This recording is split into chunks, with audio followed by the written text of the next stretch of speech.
Welcome back guys, at pag-usapan natin ng Biofloc at kung ano ang mga advantages ito pag ito ang system na gagamitin mo.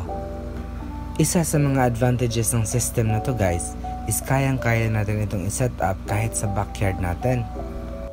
Napaka-sustainable ng system na to dahil minimal lang talaga ang ating water exchange. Bale sa system na to guys is sinasiphon lang natin yung mga sludge niya. At kung ano man yung tubig na mga nawala, yun lang po yung itatop up natin. Ang importante po sa system na to is ma-maintain natin yung water quality natin through close monitoring.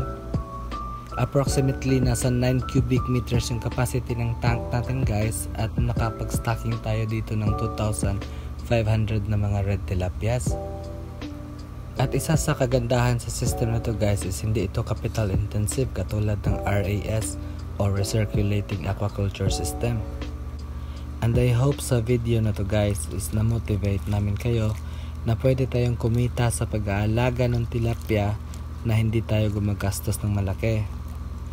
I-comment nyo lang ang mga questions nyo guys at subukan natin sagutin yan. Thank you for watching.